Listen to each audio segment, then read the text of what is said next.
como un problema realmente grave.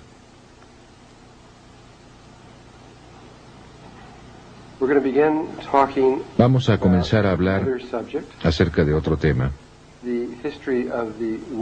la historia del mundo y cómo se relaciona al tiempo presente.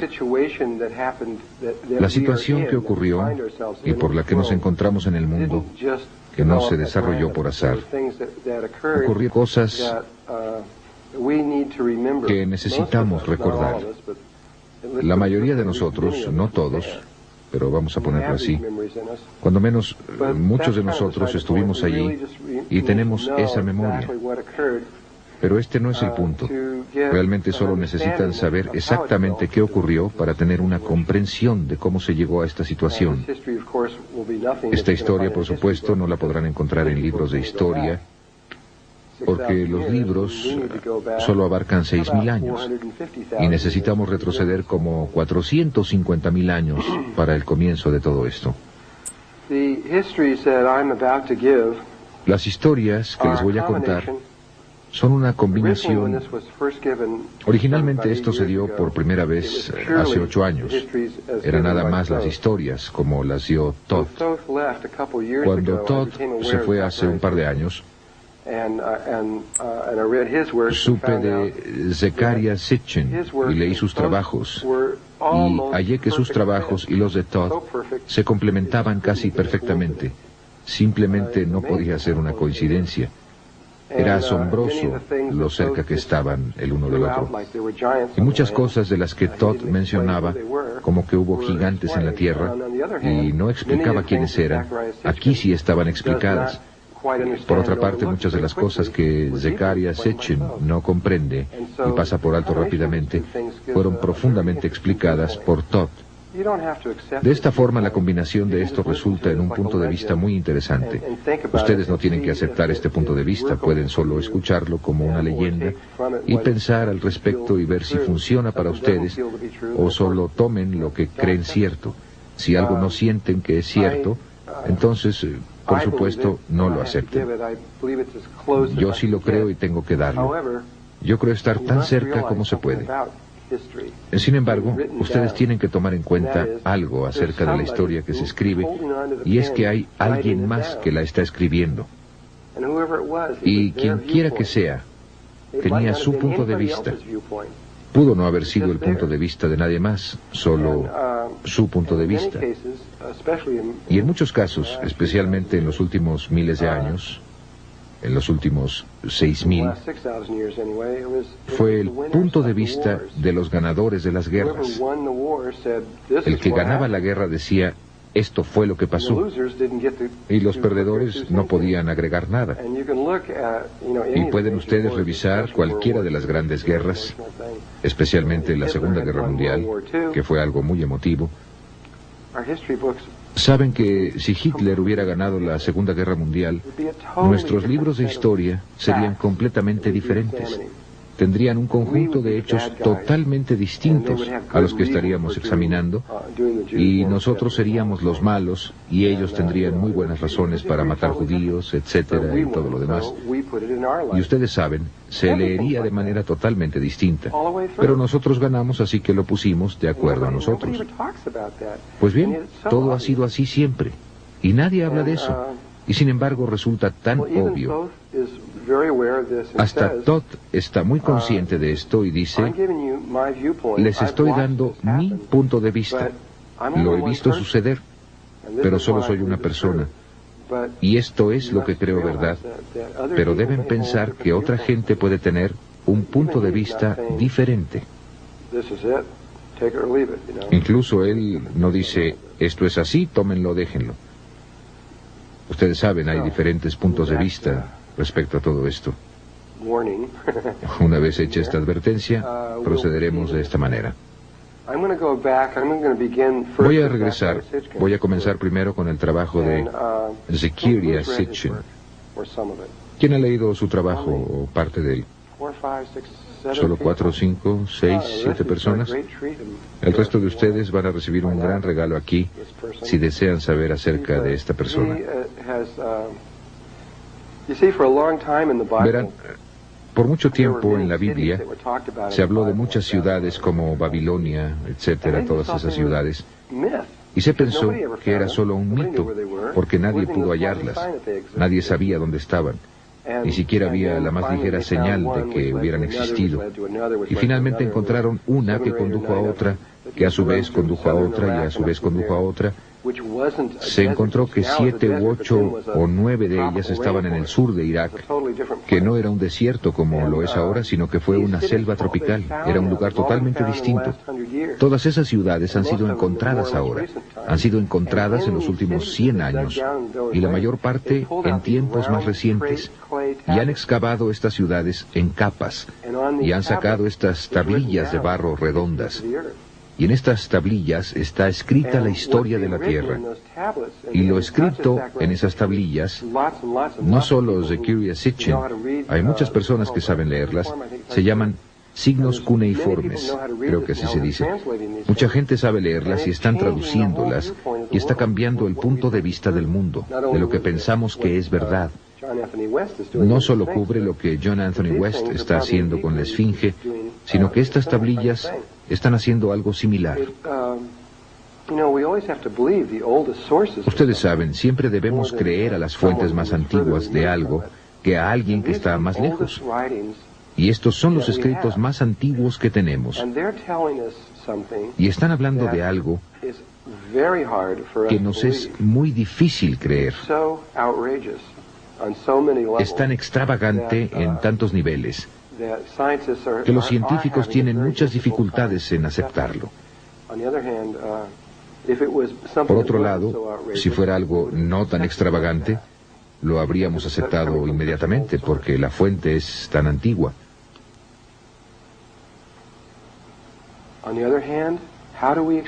Por otro lado, ¿cómo explicamos que sepan tantas cosas?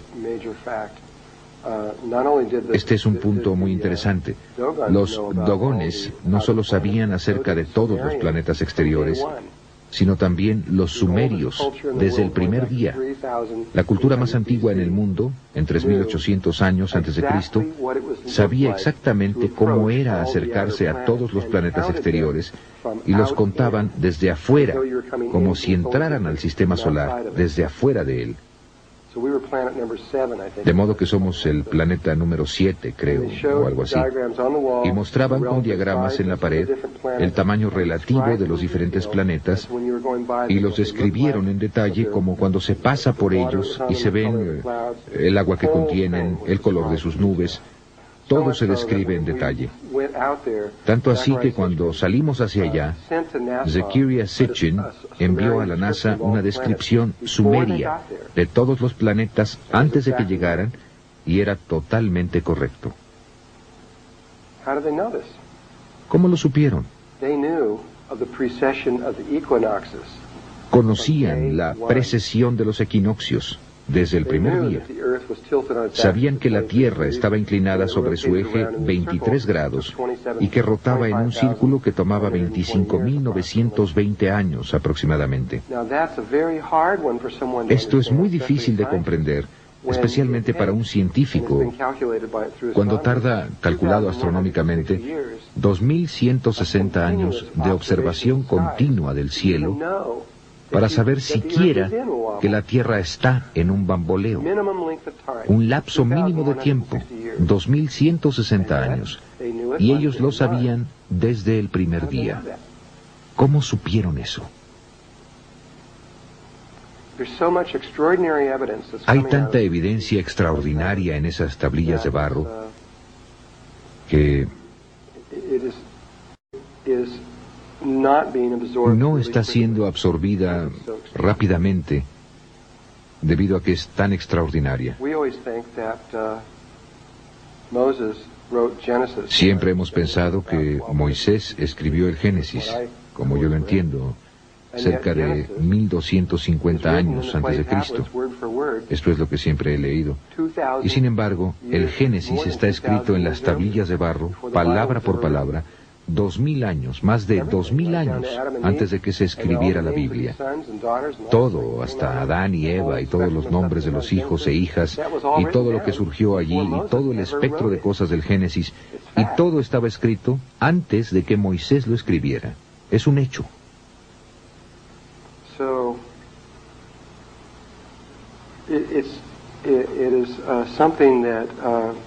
Así que es algo que, quiero decir, puedo comprender que se mueven tan lentamente al respecto porque es algo profundo. Pero más profundo que todo eso es la historia que los sumerios cuentan. Están hablando de un tiempo tan antiguo. Comienzan como por... Creo que la historia comienza hace varios miles de millones de años, cuando la Tierra no estaba aún formada. De hecho, la Tierra estaba formada, pero de acuerdo a ellos, no era la Tierra como ahora la conocemos, sino que era un gran planeta llamado Tiamat. Y Tiamat tenía una gran luna que estaba destinada a convertirse en planeta, de acuerdo a los registros sumerios. Y había otro planeta en nuestro sistema solar que no conocíamos, según ellos. A este planeta, los babilonios lo llamaban Marduk, y de alguna manera quedaba allí. Pero ¿cuál es el otro nombre? Nebaru. Este fue el nombre sumerio para este planeta. Era un planeta enorme que iba en retrogrado con el resto de los planetas. Todo el resto de los planetas están en este plano, moviéndose de esta manera, y este va en otra dirección. Pasa por la órbita de Marte y Júpiter. Y si el Sol estaba así, este es el Sol. Y si el Sol estuviera aquí, y tenemos a Mercurio, Venus, Tierra, Marte, Júpiter, se están moviendo así, en contra de las manecillas del reloj, de esta manera, y este entraba así, y era enorme, y se movía entre Marte y Júpiter, mientras que el resto de ellos iban así, este venía en dirección opuesta.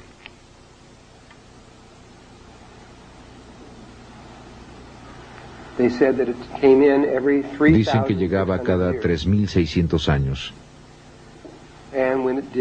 Y cuando lo hacía, generalmente era un gran evento en nuestro sistema solar.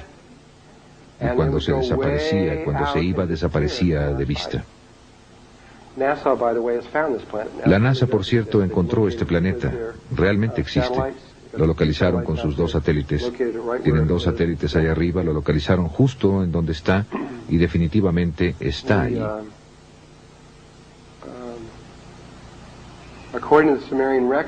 De acuerdo con los registros sumerios, hace mucho tiempo había otro planeta en donde la Tierra está ahora. Realmente estaba entre Marte y Júpiter en aquel entonces, y era Tiamat. También era un planeta enorme, y un día venía, como destinado, Nebaru venía por aquí y casi chocan. Y una de las lunas de Nebaru golpeó contra Tiamat y le arrancó como la mitad. Quiero decir, le arrancó la mitad al planeta. Y de acuerdo con los registros sumerios, el gran pedazo, junto con la luna mayor, se quedaron despegados y se pusieron en órbita entre Venus y Marte y se convirtieron en la Tierra.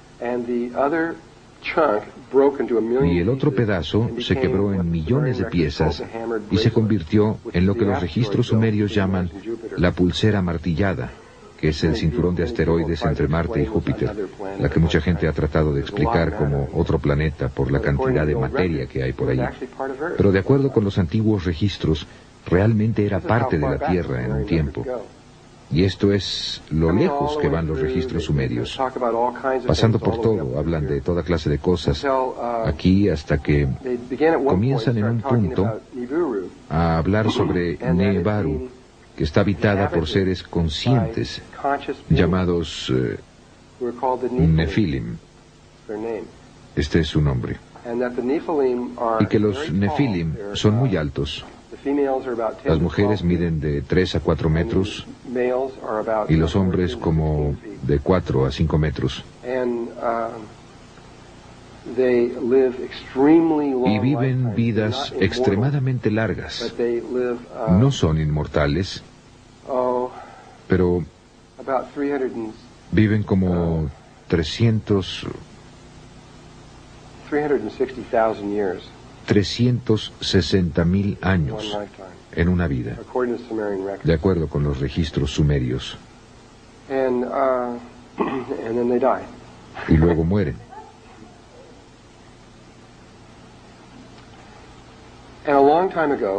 Y hace mucho tiempo, aproximadamente 430.000 años, si bien recuerdo, puede ser como 450.000 años o por ahí, los Nefilim comenzaron a tener problemas con su planeta, problemas atmosféricos muy similares como el problema de ozono actual en nuestro planeta. Y sus científicos decidieron que la solución, que es una solución muy similar a la que nuestros científicos han decidido hacer para nuestro ozono, que es poner partículas de polvo en el ozono para filtrarlo. Solo que ellos tenían un problema distinto. Estaban tan lejos del Sol que necesitaban el efecto invernadero. Necesitaban mantener el calor adentro. Y como estaban perdiendo su temperatura y calor, decidieron poner partículas de oro en el cielo que reflejarían la luz y la temperatura como un espejo hacia la atmósfera superior. Entonces iban a obtener grandes cantidades de oro y lo iban a pulverizar en probablemente de tamaño de 2 o 3 micras y suspenderlo en el espacio allá arriba, con lo que lograrían esto. Y esto es un registro sumerio. Estos son seres antiguos que hablaban de esto. Esto no es viaje a las estrellas o algo así. Esto está fuera de... Digo, es increíble. Por esto es que ha sido tan lento en salir, pero allí está en los registros. Entonces buscaron, tenían la capacidad de viajar espacialmente, aunque no estaban mucho más avanzados de lo que nosotros estamos ahora. Estaban como en el mismo nivel en el que estamos nosotros. En los registros sumerios se muestra cómo sus naves espaciales están bajando con flamas saliendo de atrás. Son naves cohete. Digo, su nivel de nave espacial es tan rudimentario como puede serlo, y esto es lo que tenían.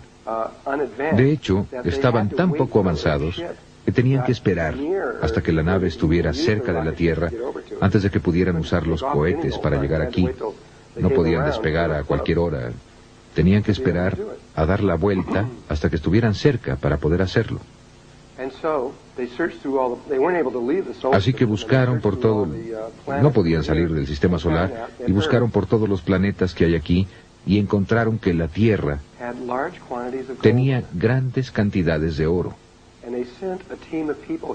Y enviaron un equipo de personas para acá, hace más de 400.000 años, con un solo propósito: venir y sacar oro. Elegidos por 12 miembros, que eran estos 12 jefes, junto con, creo, 400 miembros o algo así.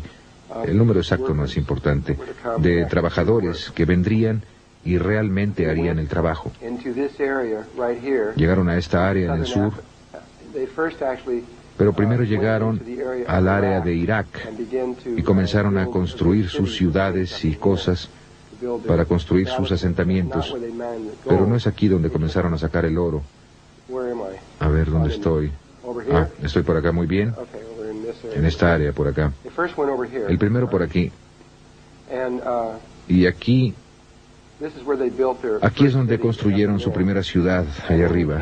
Y luego bajaron aquí en este valle específico, en el sureste de África, a sacar su oro.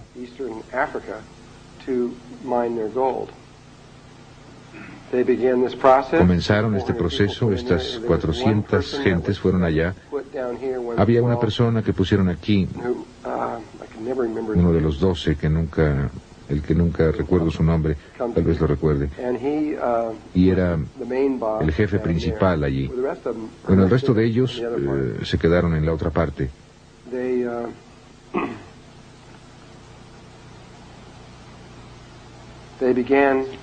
y comenzaron a penetrar profundamente en la tierra y sacar grandes cantidades, y luego cada 3.600 años, cuando Marduk o Nebaru llegaban, subían el oro al planeta y luego lo dejaban dar la vuelta y regresaban a su proceso de escarbar y seguir cavando. De acuerdo a los registros sumerios, cavaron durante largo tiempo, más de 150.000 años, no sé el tiempo exacto, y no estoy de acuerdo con su fecha.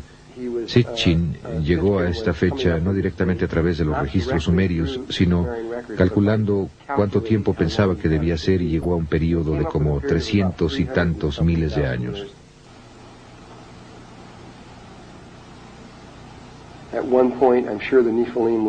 En cierto momento estoy seguro de que los Nefilim dejaron todo y a todos los esclavos, al menos hace alrededor de 20.000 años, ya que ahí los estaban encontrando, tal vez aún más tarde, los dejaron ir a todos.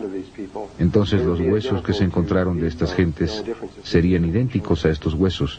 La única diferencia es que ellos no podían tener hijos. Esa es la única diferencia entre ellos.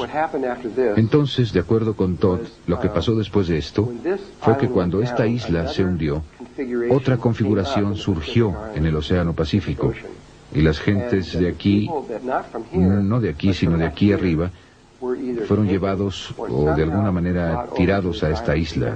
Él nunca me explicó eso. Y de Lemuria no era exactamente así, pero de cierta manera se parece mucho. Iba desde las islas hawaianas hasta la isla de Pascua. Y no era una masa sólida como esta aquí o aquí, sino que era una serie de miles y miles de islas que estaban ligadas muy estrechamente. Algunas eran grandes, algunas pequeñas, y hay que poner muchas más ahí, pero era como un continente que apenas salía del agua. Era un continente de agua. Y ellos fueron traídos aquí, y se les permitió desarrollarse por sí solos, sin que interfirieran los Nefilim, hasta donde yo sé. Quizás esto que dije no sea cierto, tal vez. Permanecimos ahí alrededor de 65 o 70.000 años en Lemuria. Mientras estuvimos en Lemuria, todo marchaba estupendamente. Realmente casi no teníamos problemas, apenas los teníamos. Estábamos acelerando a través de trayectorias evolutivas, íbamos avanzando muy bien, realizamos una tremenda cantidad de experimentos en nosotros mismos. Estábamos cambiando nuestra estructura ósea, trabajando mucho en la base de nuestra columna vertebral, trabajando en el tamaño y la forma de nuestro cráneo. Estábamos haciendo todo tipo de cambios. Éramos muy, lo que ustedes llamarían de cerebro derecho, éramos femeninos. Un ciclo evolutivo tiene que decidir si va a ser masculino o femenino. Igual que ustedes cuando vienen aquí, tienen que tomar una decisión. Y nos estábamos volviendo femeninos, nuestra raza se estaba volviendo femenina, y nosotros éramos, para cuando Lemuria se hundió, equivalíamos aproximadamente a una niña de 12 años. No voy a mencionar muchas de las cosas que él dijo. Realmente no es importante, no muy importante. Los restos de esto, bueno, en primer lugar, el hecho de que esto estaba ahí quedó muy bien establecido desde 1910.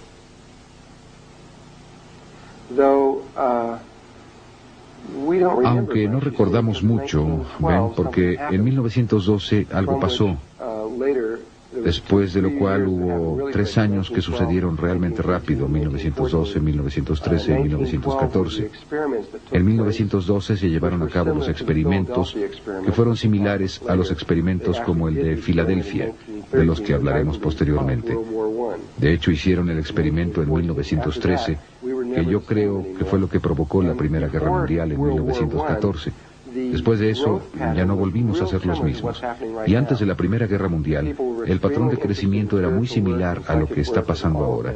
La gente estaba extremadamente interesada en el trabajo espiritual y en el trabajo psíquico y en la meditación y en entender el antiguo pasado y todas las demás cosas similares. Había personas como Charles Churchward y Le Bussian de Francia estaban estudiando la Atlántida y Lemuria, y había muchas cosas muy similares que estaban pasando. Llegó la Primera Guerra Mundial y nos dormimos y no despertamos hasta los 60.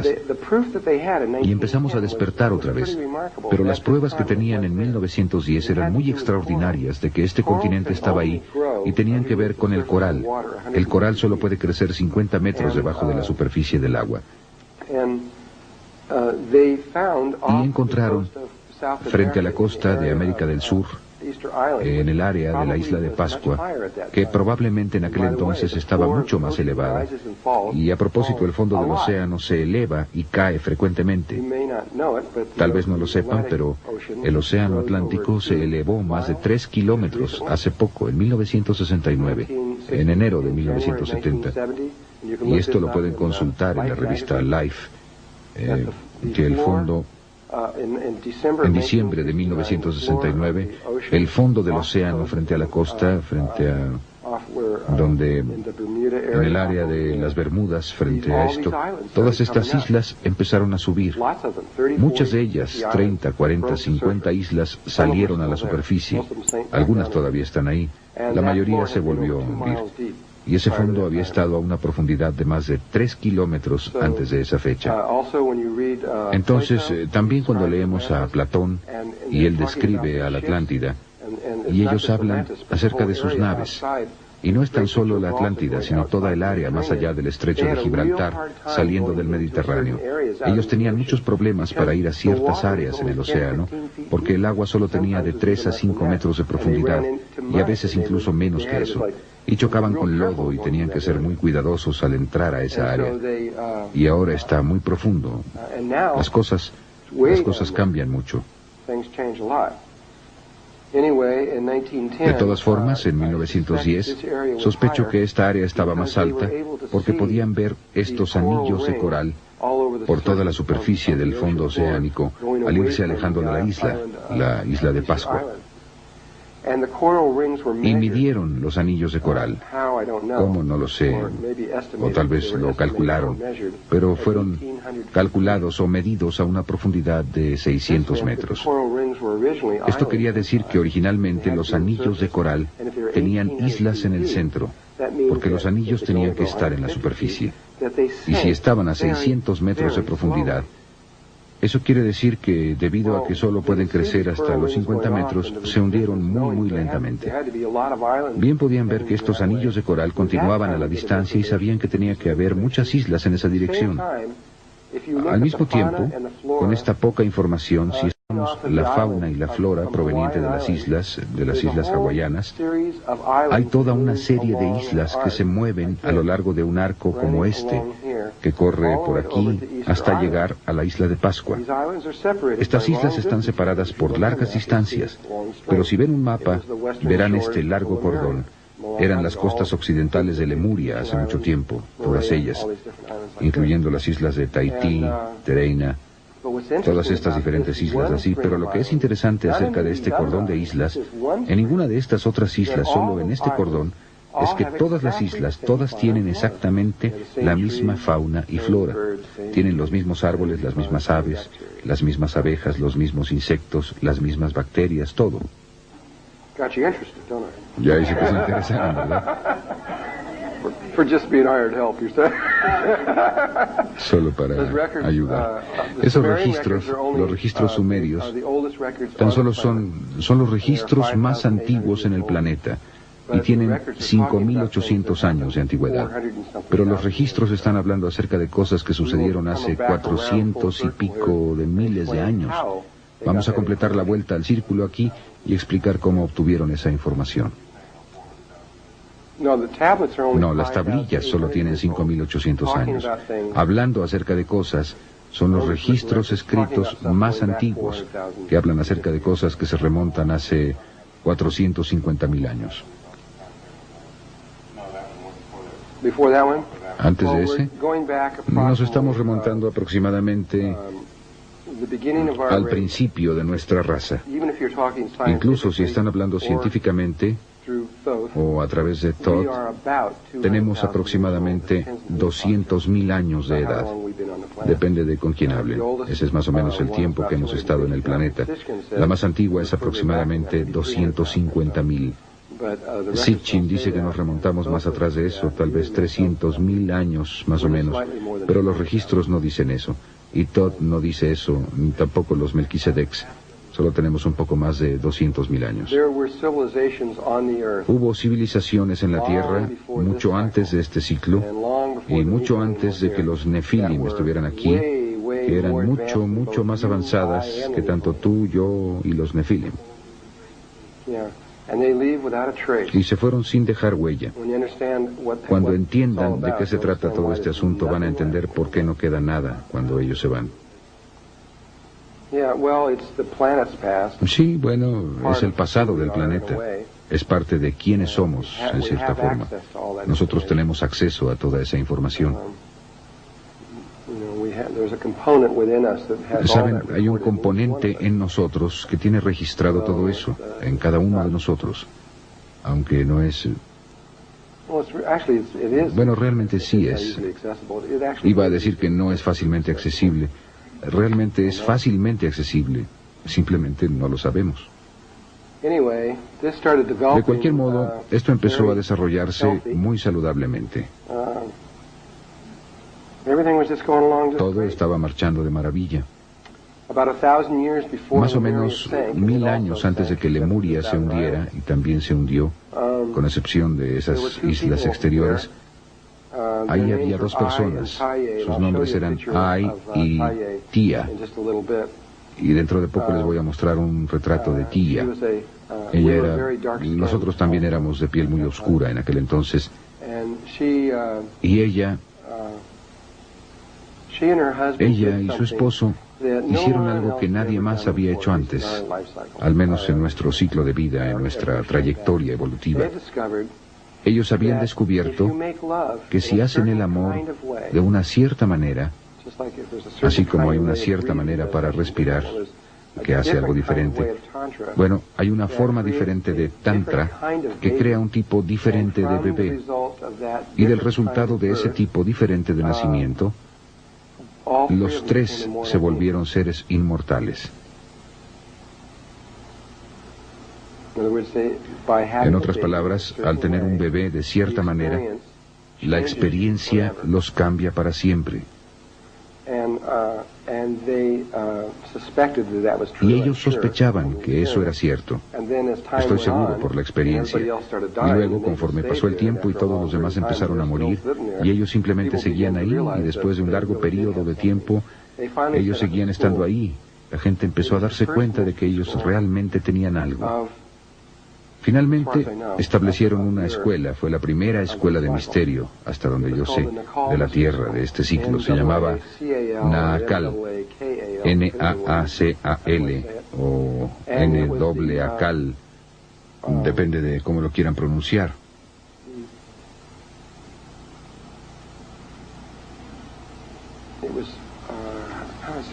Y él era, como dicen, simplemente estaban tratando de enseñar cómo hacer esta cosa que llamamos resurrección o ascensión por medio del Tantra.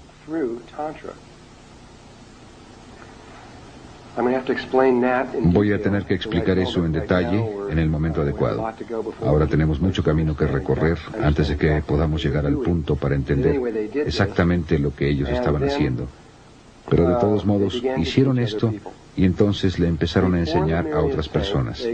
Antes de que Lemuria se hundiera, tenían aproximadamente, eran más o menos 1000 personas. Entonces eran aproximadamente 333 familias de 3 miembros cada una que podían entender lo que estaban haciendo y lo demostraron. También podían hacer el amor de esta forma no común. En realidad no se tocaban entre sí, ni siquiera necesitaban estar en el mismo cuarto. Era hacer el amor interdimensionalmente, eso es lo que era. Creo que para cuando terminemos van a tener una muy buena idea acerca de eso. Tal vez. No, eso es gratis. No. Entonces, Ellos aprenden cómo hacer eso. Crearon esta raza y estaba casi llegando al punto a partir del cual, si hubieran continuado, lo estaban logrando y probablemente en unos cuantos miles de años más, probablemente hubieran abarcado a toda la raza. Pero evidentemente Dios dijo, no, ahora no es el momento. Y apenas acababan de empezar, Lemuria se hundió. Ahora, como dije, Lemuria era femenina y ellos eran muy psíquicos y sabían que Lemuria se iba a hundir mucho tiempo antes de que se hundiera. Así como nosotros sabemos que América se va a hundir en ciertos lugares mucho tiempo antes de que se hunda, solo que tenemos mucha materia del cerebro izquierdo en nosotros también, de tal manera que no tenemos ese tipo de certeza absoluta. Al menos la mayoría de la gente no la tiene, pero la tenían los de aquel entonces. Sabían con certeza absoluta, ni siquiera era cuestión de discusión si se iba a hundir. Sabían exactamente cuándo se iba a hundir. Se prepararon con mucho tiempo de anticipación, sacaron todos sus artefactos y todo, trajeron la mayoría de las cosas al lago Titicaca, el gran disco de oro, y todo fue llevado ahí y sacaron todas esas cosas. Sacaron todo y cuando finalmente Lemuria se hundió, ya estaban totalmente fuera de la isla y estaban asentados principalmente en el lago Titicaca, a través de América Central y de México, llegando hacia el norte hasta el monte Shasta. Los dos límites exteriores eran el monte Shasta y el lago Titicaca, y todo lo que quedaba entre ellos y toda la cultura se fue hacia esa área. Cuando esto se hundió, al mismo tiempo, aunque sé que esto no concuerda con las ideas de otras personas acerca de esto, esto es lo que Todd dice, que esto y la Atlántida fueron acontecimientos similares. Se efectuó otro desplazamiento en el eje. Esto se hundió, y por acá, en esta sección, justo aquí, estaba un continente bastante grande que se llamaba Atlántida. Eran 10 islas, y toda esta sección de los Estados Unidos, aquí arriba y toda esta parte aquí abajo, todo esto en el sur, Florida, Luisiana, Alabama, Georgia, Carolina del Norte, allá arriba, partes de Texas y todo eso, no estaba ahí, estaba bajo el agua. Y la Atlántida era esta isla. No sé si era tan grande o no, pero era bastante grande. Eran 10 islas, si contaban las islas. Esta hay una en el norte, una en el este, una al sur y 6 al oeste, que de hecho entraban a los cayos de Florida, pero los cayos de Florida estaban bajo el agua, ahí no había nada.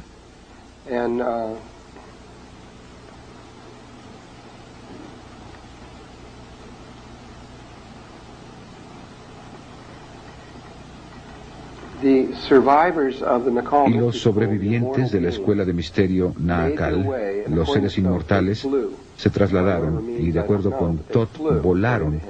¿Por qué medios? No lo sé, pero volaron, según él, desde Lemuria a esta islita amarilla aquí arriba en la parte superior, la pequeña, y le pusieron un nombre, la llamaron Udall, U-D-A-L-L.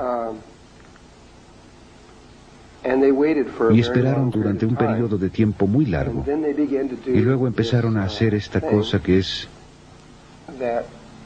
Si ustedes nada más los estuvieran viendo hacer esto, pensarían que ellos estaban locos. Ustedes no sabrían qué demonios estaban haciendo.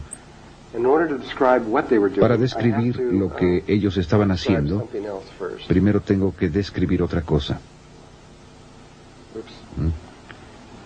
Este círculo me quedó como huevo.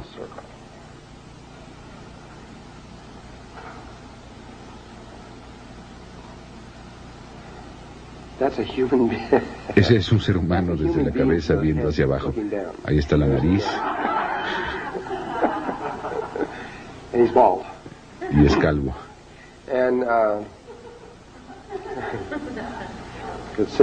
Bueno, ustedes podrían enviar ese dibujo al periódico ahora mismo y dejar que ellos lo descubran.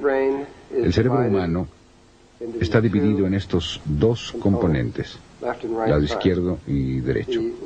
El hemisferio izquierdo es masculino y el derecho es femenino.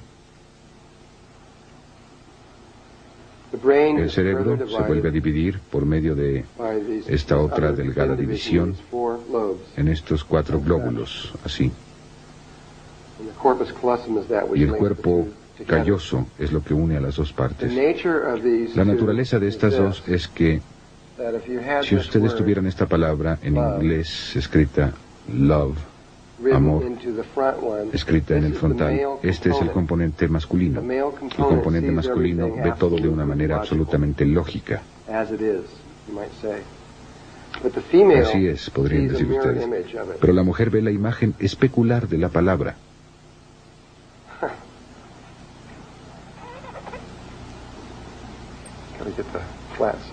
Tengo que dibujar ese lado plano correctamente. Aquí. Ahí está la palabra. La mujer ve eso. Entonces, cuando el hombre ve su lógica, la lógica de ella dice, aquí no hay lógica. Y ella lo ve y dice, es demasiado lógico. Son tan solo imágenes especulares, una de la otra, como si hubiera un espejo entre ellos. Pero el hombre tiene un componente dentro de sí mismo que se ve así, que es una imagen especular de esta forma. Y después hay otra imagen especular que va así, de la mujer, que es una imagen especular de esta, y esta es una imagen especular de aquella. Entonces es como si hubiera 4 espejos, cada uno reflejando al otro en estas 4 formas posibles. Esta es completamente lógica, y posteriormente, cuando veamos las geometrías, ustedes verán que el cerebro masculino está compuesto del triángulo y del cuadrado, o el tetraedro y el cubo. Y eso es lo que está adelante, el componente lógico. El componente femenino no tiene adelante la lógica. Adelante ella tiene su experiencia, o el aspecto experiencial está adelante. A ella le interesa mucho más experimentar algo que entenderlo. Pero su aspecto experiencial tiene atrás un componente que es totalmente lógico, que está basado en el triángulo y el pentágono, o el tetraedro. Y este de hecho representa 2 formas, el icosaedro y el dodecaedro. Todavía no hemos hablado de eso, pero ahí están ciertas geometrías. Y el componente masculino, que es lógico, tiene un componente experiencial oculto.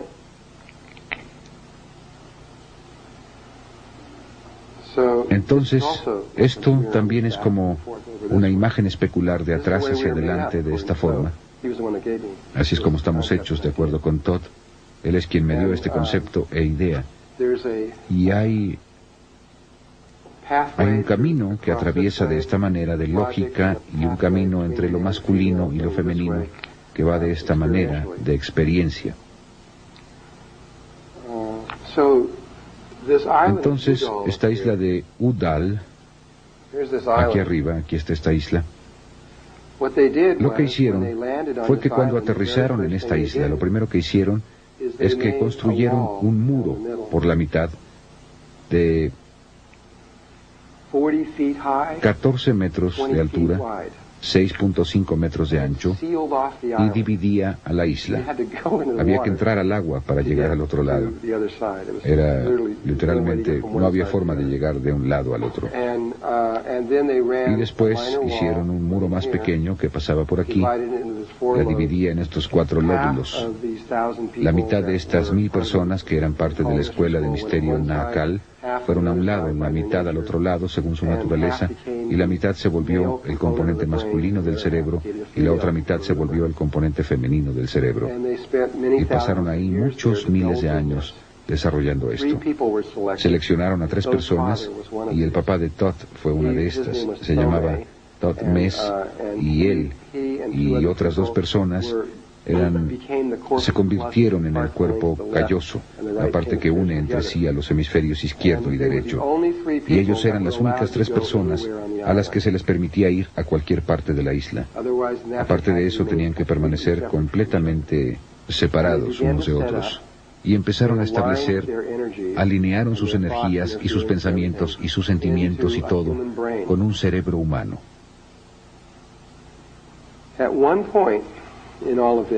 En cierto momento de todo esto, en la superficie de la Atlántida, Ellos proyectaron sobre la superficie el árbol de la vida. De hecho, lo que realmente hicieron fue hacer el que tiene 12. Uno de los puntos estaba aquí y uno abajo, pero solo había 10 componentes, que es el árbol con el que estamos familiarizados, el que realmente estaba en la superficie de la Atlántida. Ellos proyectaron este árbol, aunque se extendía a lo largo de cientos de kilómetros sobre la superficie de esta tierra.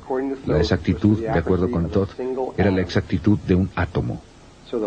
Entonces, los puntos del árbol estaban con esa exactitud sobre cientos de kilómetros. Y en un punto en el cual, algo que no acabo de entender, pero todo lo que puedo hacer es decirlo, en un punto el cerebro de la Atlántida insufló la vida en el árbol de la vida, en la superficie de la Atlántida, lo que hizo que estos vértices de energía empezaran a girar y salir de la Tierra. Entonces, en la superficie principal de la Atlántida, tenían el árbol. Algo más o menos así.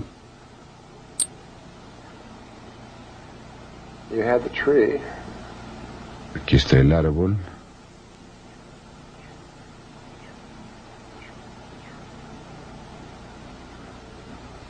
Sí, así más o menos. Estaba sobre la superficie, aquí con estas líneas dentro de él, y estos vértices empezaron a girar saliendo de él. Entonces, tenían un vértice giratorio saliendo de cada una de estas cosas.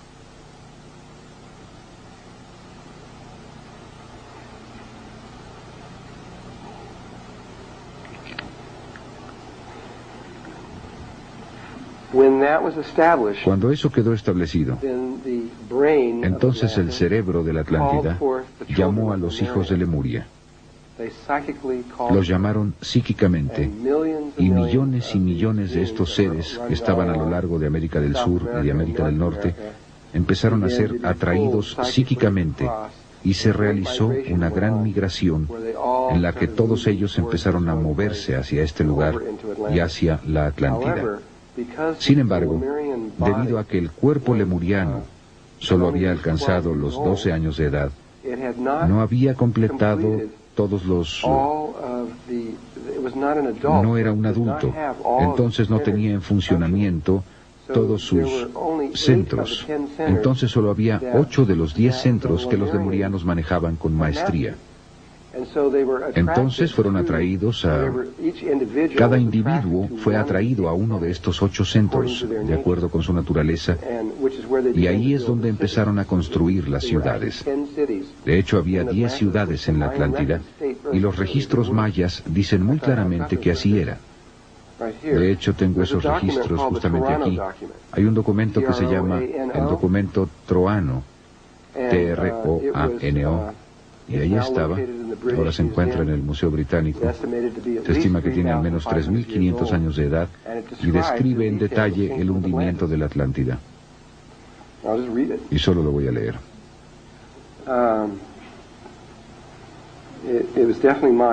Definitivamente era maya. Contiene una narración auténtica del cataclismo. Esto es de acuerdo con Le Bussien. Y está... Sí, dije que estaba en el Museo Británico, ¿verdad? Esto es lo que dice. En los años 6 con, en el 11º molusco, en el mes Sac, hubo unos temblores terribles que continuaron sin interrupción en el 13º Chin. El país de los cerros de lodo, la tierra de Mu, fue sacrificada, sufriendo un doble cataclismo. Repentinamente desapareció durante una noche. La cuenca era agitada continuamente por fuerzas volcánicas. Debido a que estaban confinadas, estas hicieron que la tierra se hundiera y elevara varias veces y en varios lugares. Por fin la superficie cedió y 10 países fueron desgarrados y dispersados. Incapaces de resistir las fuerzas de las convulsiones, se hundieron con sus 64 millones de habitantes.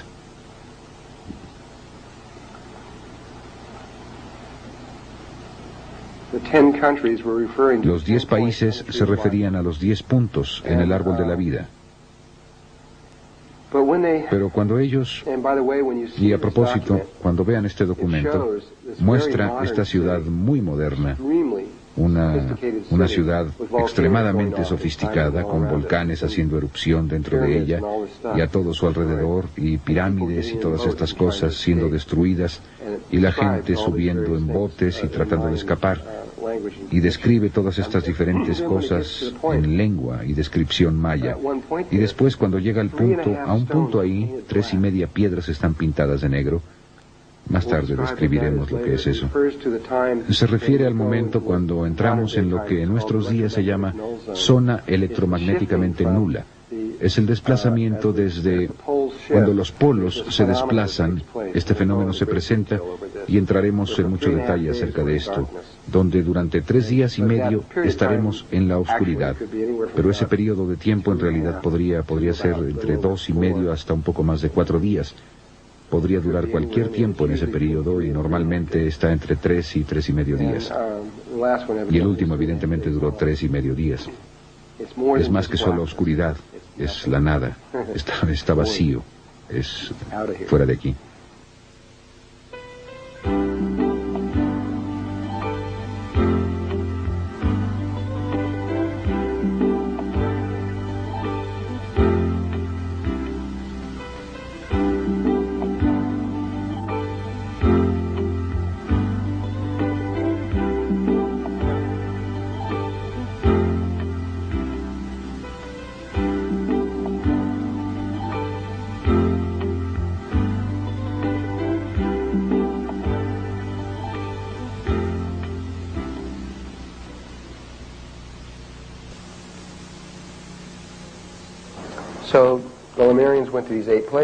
De modo que los lemurianos fueron a estos 8 lugares.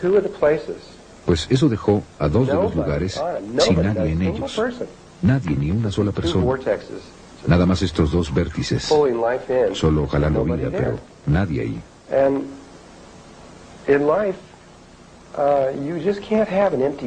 Y en la vida no puede tenerse un lugar vacío. La vida simplemente lo llena, lo hará, encontrará la forma. A mí siempre me gusta usar el de la autopista. Si están siguiendo a alguien justo detrás y solo dejan que esa persona se les adelante un poco o demasiado, alguien llenará ese lugar. Es lo mismo. Si ustedes hacen algo en la vida, si dejan un lugar para la vida entrará y lo hará. Y eso es exactamente lo que pasó. Ahora, esto es de acuerdo con Toth. Él dice que 2 razas extraterrestres llegaron en ese momento, no una, sino 2 completamente diferentes. La primera, dice, y no sé de dónde vinieron, dice eran los hebreos. Él dice que venían de fuera del planeta. De dónde vinieron no lo sé en absoluto, no lo dijo. Dijo que fallaron en su... Eran como una especie de niño que cursó el 5º grado y no pasó, y tuvo que repetir otra vez el 5º grado. Fallaron al entrar, de pasar al siguiente nivel de evolución, y tuvieron que repetirlo. Y tenían permiso legal para entrar en nuestra trayectoria evolutiva en ese momento.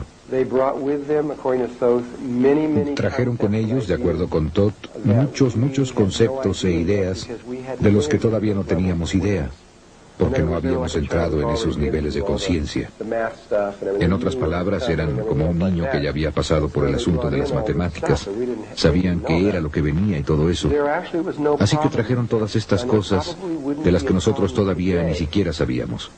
Realmente no había problema con ellos, y probablemente no habría problema hoy. Probablemente no hubiera habido ningún problema en lo absoluto, excepto que la última raza que llegó es la que tenía el problema. Realmente no fuimos nosotros. Lo que se ha desarrollado, que está ahora como ha llegado al mundo, en la situación que se ha desarrollado en el mundo. Esta última raza, y esto va a sonar extraño, especialmente cuando estoy diciendo esto hace 8 años, era una raza de seres que llegaron de un planeta muy cercano llamado Marte.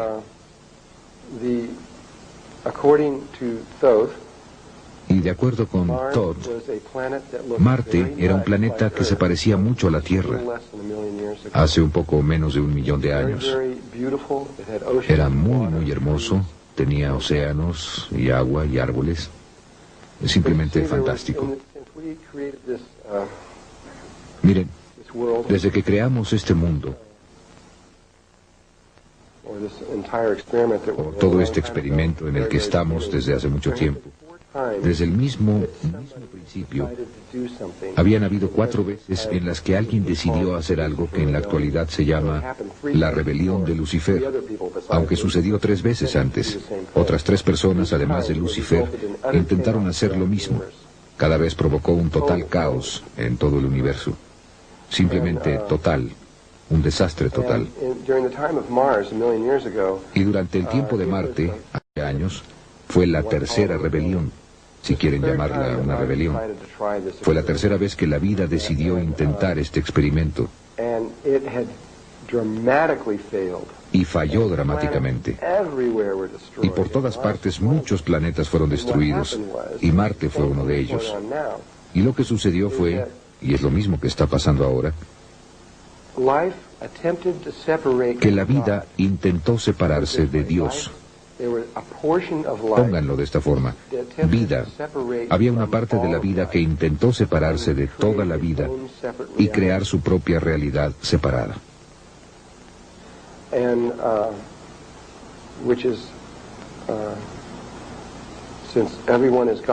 Ya que todos son Dios, está bien. Ustedes pueden hacer eso. Simplemente jamás ha funcionado, eso es lo único. Pero sin embargo trataron de hacerlo otra vez. Y lo que sucede es que cuando alguien lo hace, ustedes cortan su conexión de amor con la realidad. Voy a explicar con más detalle la rebelión de Lucifer en el momento adecuado. Pero separaron la realidad y crearon esta realidad separada. Y al hacerlo cortaron el vínculo de amor. Desconectaron el cuerpo emocional. Y así se convirtieron en exclusivamente masculinos. Absoluta, totalmente nada femeninos en lo absoluto. Seres puramente lógicos, sin emociones. ¿Me entienden? Ninguna emoción. Como lo que es el Dr. Spock, ese tipo de cosas, solamente pura lógica. Y lo que hizo en Marte, y lo que hizo en muchos y miles de otros lugares, es que terminaron peleando todo el tiempo, y terminaron haciendo la guerra unos a otros todo el tiempo, porque no había compasión, no había amor, no había nada de eso. Y Marte se convirtió en este campo de batalla que simplemente continuó y continuó y continuó hasta que finalmente quedó muy claro que Marte no iba a sobrevivir. Finalmente volaron su atmósfera y destruyeron su planeta. Se perdió. Pero justo antes de que eso pasara, empezaron a hacer algo. Empezaron a construir estas enormes pirámides tetraédricas en Marte, de las que ustedes van a ver fotografías. Y entonces empezaron a construir estas pirámides de 3 lados, 4 lados y 5 lados. Y finalmente construyeron este complejo que fue capaz de crear una vida sintética, no viviente, un Merkaba sintético. Miren, pueden tener un ovni, que es un vehículo de espacio-tiempo, pero pueden tenerlo en un edificio igualmente, no importa. Y construyeron estos edificios que pudieron hacer esto, y crearon esta estructura que cuando se metieron en ella, pudieron ver hacia adelante y hacia atrás en el tiempo y espacio a tremendas distancias, generalmente límites de aproximadamente 1 millón de años. Eso es lo que nuestro gobierno está averiguando ahora. Y se estiraron hacia adelante en el futuro y vieron que la Tierra era exactamente lo que ellos deseaban. Era perfecta para ellos. Necesitaban, en otras palabras, un grupo pequeño de ellos. Estaba tratando de salir de Marte antes de que fuera destruido. Deseaban salir de allí y vieron este lugar perfecto que estaba aproximadamente a 65.000 años en nuestro pasado. Vieron ese pequeño vértice que estaba ahí, sin nadie en él. No pidieron permiso. Siendo parte de la rebelión, no tenían que pasar por los códigos normales. Simplemente lo hicieron y simplemente dijeron, muy bien, ahí vamos, hagámoslo. Y se metieron ahí y se unieron con nuestra trayectoria evolutiva. Solo había unos cuantos miles de ellos, y lo primero que hicieron cuando pisaron la superficie de la Atlántida es que trataron de controlar la Atlántida y tomarla. Querían declarar la guerra y conquistar la Atlántida. Sin embargo, debido a su vulnerabilidad, su cantidad y tal vez otras razones, no pudieron hacerlo. Lo intentaron, pero no pudieron hacerlo. Y finalmente fueron sometidos. Y finalmente se acordó que tratarían de comprender esa cosa femenina de la que ellos no tenían idea, esta cosa con emociones y demás, de la que no tenían nada en lo absoluto. Lo que teníamos aquí era una situación. Cuando esto tuvo lugar, nuestra trayectoria evolutiva, éramos aproximadamente una niña de 14 años de edad. Y lo que tenían ustedes aquí era más o menos una chica de 14 años de edad que iba a ser tomada por un hombre mayor, un hombre mucho más viejo, muy viejo, un hombre de 60 a 70 años de edad, que simplemente la forzó. En otras palabras, fue una violación. Nos violaron y no tuvimos alternativa. Simplemente llegaron y dijeron, aquí estamos, les guste o no, aquí estamos. No pidieron permiso. Así que una vez que la batalla inicial estaba, o que el conflicto se terminó y decidieron hacerlo, entonces las cosas más o menos se calmaron durante mucho tiempo. Pero los marcianos continuaron trayendo su tecnología de cerebro izquierdo, de la que los lemurianos no sabían nada en lo absoluto. Todo lo que sabían era la tecnología de cerebro derecho de la que hoy no sabemos nada. Sabemos muy poco. Sus máquinas psicotrónicas y todo ese tipo de cosas. Estas son todas tecnologías de cerebro derecho. Pero hay tecnologías de cerebro derecho que si ustedes supieran lo que eran, los dejarían pasmados. Son increíbles. Ustedes pueden hacer cualquier cosa, absolutamente cualquier cosa que puedan imaginar con la tecnología. La pueden hacer con cosas psicológicas y de control mental del otro lado del cerebro. Pero de todos modos lo que pasó fue que los marcianos simplemente continuaron produciendo estos inventos uno tras otro, hasta que finalmente cambiaron la polaridad de nuestra trayectoria evolutiva. Y pasamos de femenino a masculino. Y nos volvimos muy masculinos durante la Atlántida. Cambiamos nuestra naturaleza de quienes éramos.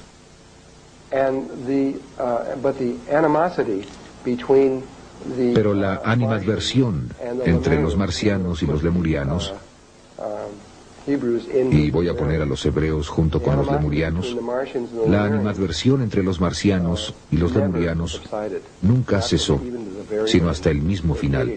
Se odiaban mutuamente. Y finalmente los marcianos tomaron más control de todo, muy lentamente, siguieron haciéndolo y haciéndolo, hasta que obtuvieron el control sin batallas. Tenían todo el dinero, todo el poder, todo. Y los lemurianos, el aspecto femenino, básicamente fue simplemente reprimido. Y no era una situación de amor, pongámoslo de esa forma. Era un matrimonio que por lo menos al componente femenino no le gustaba. Y realmente no creo que a los hombres realmente les importara si les gustaba o no. Y esto siguió en esta forma durante mucho tiempo, hasta que aproximadamente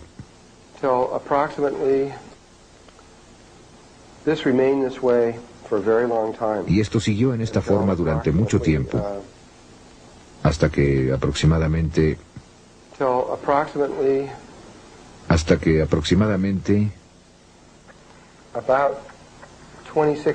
hace como 26,000 años fue cuando empezó. 26,000 Hace 26,000 años tuvimos otro cambio de los polos del eje. Realmente fue pequeño, no fue mucho. Fue un pequeño cambio en la conciencia.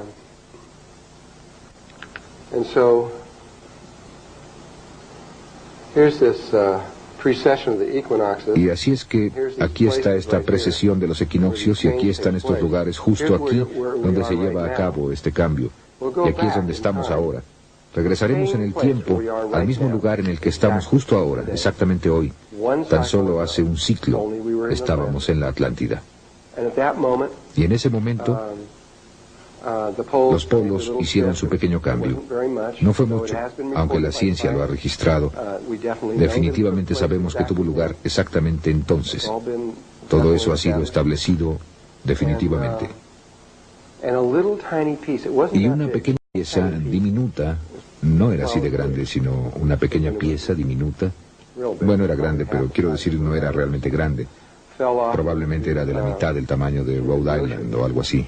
Cayó al océano y provocó una enorme cantidad de miedo en la Atlántida. Pues simplemente temor, porque pensaron que iban a perder todo el continente. Así que simplemente se quedaron como temblando en sus zapatos durante mucho tiempo. Y lentamente este temor empezó a ceder y lentamente pasaron 100 años y todavía tenían miedo. Se necesitaron 200 años para que el temor desapareciera y volverían a sentirse seguros. Y probablemente estaban por ahí, tal vez algo así, o quizá ni siquiera tan lejos, y finalmente se relajaron. Pero el recuerdo de eso aún estaba allí. Y después, de la nada, en una mancha que está aquí, de la nada es una buena analogía para este. Ahí aproximadamente, hace 16.000 años, aproximadamente, un cometa, otro de estos cometas. Últimamente hemos tenido muchos de ellos.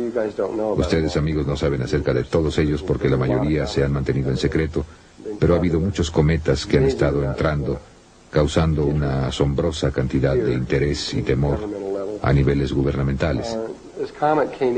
Este cometa entró y mientras todavía estaba lejos en el espacio, los habitantes de Atlántida tuvieron la capacidad para saberlo. Eran en cierta forma más avanzados de lo que estamos ahora tecnológicamente. Pudieron presenciar su llegada. No kilómetros más, sino mucho más de donde estamos ahora, de todas formas. Tenían sus tecnologías de cristal que eran realmente muy buenas. Vieron que llegaba este cometa y en Lemuria empezó a ocurrir un gran conflicto porque los marcianos, que realmente eran la minoría, aunque tenían el control, deseaban destruirlo. Iban a utilizar tecnología láser y simplemente destruir al intruso. Y eso era lo que deseaban hacer. Pero había un movimiento enorme entre el aspecto lemuriano para no hacer eso. El aspecto femenino era, esto es Dios y simplemente debemos permitir que esto pase y simplemente permitir que suceda. Simplemente déjenlo que choque con la Tierra. Eso es lo que se supone que debe pasar. Era un punto de vista muy taoísta. Y los marcianos dijeron, no, vamos a hacer esto. Y los marcianos finalmente acordaron permitir que esta cosa chocara con la Tierra. Y entró silbando en la atmósfera y por poco no chocó con la Atlántida y pegó hacia el oeste, al frente de la costa oeste de la Atlántida, en un lugar que ahora se conoce como Charleston, Carolina del Sur. Solo que estaba en el agua, aunque cuando esa cosa cayó, de ahí en adelante ya no hubo agua. Muy rápido simplemente la dispersó. Y este era un pedazo grande y golpeó casi en el mero centro de Charleston, Carolina del Sur. Y los restos de eso ahora están esparcidos sobre 4 estados. Así que la ciencia definitivamente ha determinado que sí cayó ahí, y eso fue hace 16.000 años. Y todavía está allí, todavía están recogiendo pedazos de eso por todas partes. Bueno, ese cometa causó mucha de la destrucción de la Atlántida. Y el área donde estaban los marcianos, que estaba en esta área al suroeste aquí, se rompió un pedazo grande y destruyó mató a muchos marcianos. Los marcianos fueron los que resultaron más lastimados, y así fue. Esa fue la gota que derramó el vaso. Y los marcianos simplemente dijeron después de eso que entonces ese fue el principio de todos nuestros problemas. Los marcianos dijeron, todo se acabó, es hora de divorciarse. De hoy en adelante haremos lo que nosotros queramos. Ustedes pueden hacer lo que quieran, pero nosotros dirigiremos nuestras propias vidas y vamos a hacer lo nuestro. Saben, de todo ese número. y ya no vamos a escucharlos nunca más, y ese tipo de cosas. Y por supuesto decidieron tomar la Tierra. Y empezaron a hacer algo. Empezaron a crear los edificios que fueron creados en Marte. Lo único es que había pasado mucho tiempo, aún en tiempo terrestre, desde que habían hecho eso. Hablando acerca de qué diablos es eso, habían pasado casi 50.000 años más o menos desde que habían hecho esta cosa. Realmente no sabían bien cómo hacerlo, pero pensaban que sí. Y yo creo que había otros factores aquí que los hicieron fracasar. Pero construyeron los edificios, prepararon todo, e iban a crear otro Merkaba sintético, que si lo hubieran hecho y si hubieran podido controlarlo, habrían controlado el planeta sin problemas. Habrían podido hacer que cualquier persona en el planeta hiciera cualquier cosa que ellos quisieran, y todo se habría acabado. Pero eso no fue lo que pasó. Construyeron los edificios, establecieron todo, encendieron el interruptor con su tecnología y empezaron el flujo de energía y perdieron control del experimento. Simplemente lo arruinaron. Y realmente les digo que lo arruinaron. No podrían ustedes haberlo arruinado más de lo que ellos lo hicieron. Y lo que hizo es que empezó a abrir violentamente los niveles dimensionales de los niveles dimensionales inferiores de la Tierra. No los superiores, sino los inferiores. Esto se parecería mucho a los niveles dimensionales en el cuerpo humano. Son como una especie de membranas y piel, y las membranas entre el corazón y el estómago y cosas así.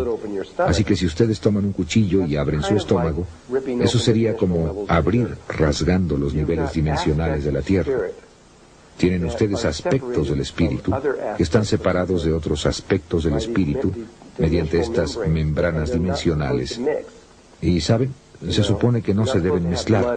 Se supone que ustedes no deben tener sangre en el estómago. Se supone que esas células deben estar en las arterias. Se supone que hacen otra cosa. Y lo que hicieron es que hicieron algo que casi mató a la Tierra. Los problemas ambientales de la Tierra en este momento no son nada. Eso podría solucionarse en un momento. Eso no es nada.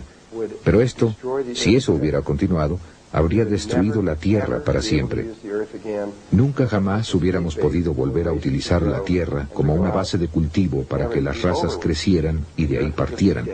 Todo habría terminado. La Tierra simplemente estaría muerta. El problema ambiental realmente ahora no es nada. Parece algo grande, pero no es nada en lo absoluto. Pero eso es grave. Este campo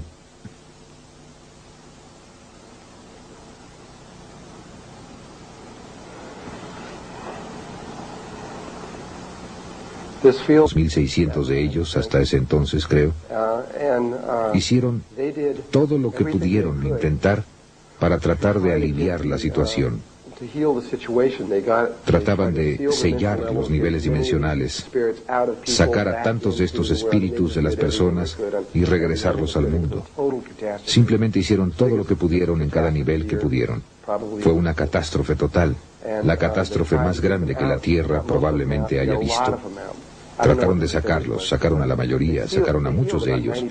No sé cuál fue el porcentaje.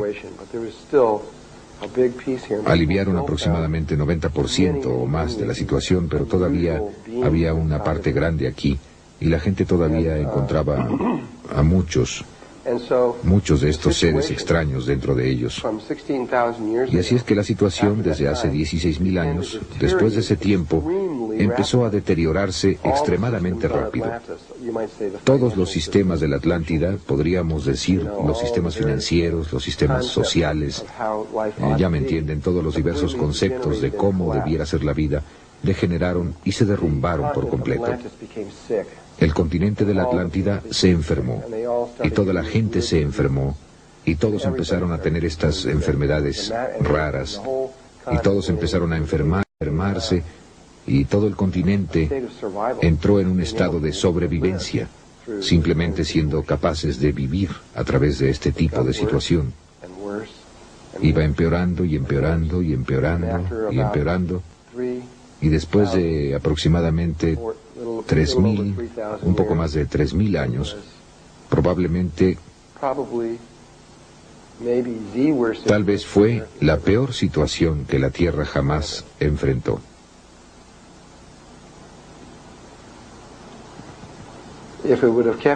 Fue horrible.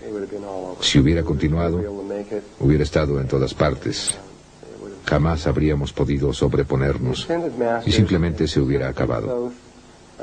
Los maestros ascendidos, y específicamente Thoth, otro hombre llamado Ra, otro hombre llamado Arogot, y muchos otros aspectos de los maestros ascendidos de este planeta, los niveles más altos de nuestra conciencia no sabían qué hacer.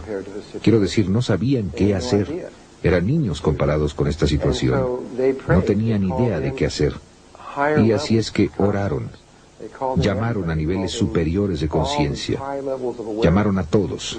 Llamaron a estos niveles altos de conciencia, incluyendo cosas como un comando galáctico y todo lo demás, para que los ayudaran a decirles qué hacer. Fue revisado en todos estos niveles. Y esto es cosas como tipos similares de cosas habían sucedido antes en los planetas. Esta no es la primera vez. Así es que finalmente se decidió, era como un tipo de procedimiento de operación estándar, que había esta cosa que podría hacerse, que generalmente funciona. No siempre funciona, pero generalmente funciona. Y se decidió, se concedió permiso para hacerlo. En otras palabras, un experimento. Estábamos a punto de ser objeto de un experimento con el propósito de ayudarnos. Y aunque se nos dieron las instrucciones de cómo hacerlo, realmente lo hicimos. No fue hecho por extraterrestres ni nada por el estilo. Fuimos solamente nosotros quienes hicimos esto, nuestros propios experimentos sobre nosotros mismos. Y empezó con estos 3 hombres que volaron a un lugar en lo que ahora es Egipto, pero en ese tiempo no era un desierto, sino una selva tropical, y que ahora es Egipto, que se llama la meseta Gaiship, que se llamaba la tierra de Kem, que quiere decir la tierra de los bárbaros peludos. Y fueron a ese lugar en particular porque iban a intentar hacer algo para tratar de salvar la situación en la tierra. Y esto es lo que decidieron los seres superiores, que posiblemente ayudaría a solucionar nuestro problema. Sabían que íbamos a caer de la gracia, que íbamos a salir de este alto nivel de conciencia, y sabían que íbamos a caer muy abajo en el espectro de la vida. Entonces su única preocupación era averiguar alguna forma para que regresáramos al camino. Sabían que tenía que hacerse rápido. Tuvieron que esperar hasta este momento, de modo que tuvieron que esperar casi 4.000 años hasta que este momento tuvo lugar aquí, antes de que pudieran actuar. Y entonces solamente tuvieron tanto así de un ciclo para completar todo. Y aquí es donde estamos ahora. Así que tuvieron que hacer esta cosa entonces, y tuvieron tan solo 12.500 años más o menos para poner todo en armonía y hacer que sucediera. No se podían tardar más que este tiempo, o nos destruiríamos a nosotros mismos.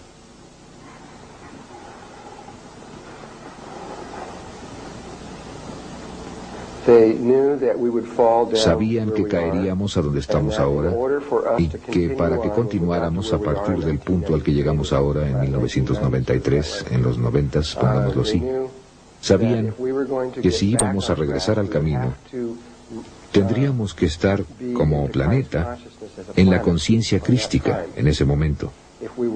Si no estuviéramos allí,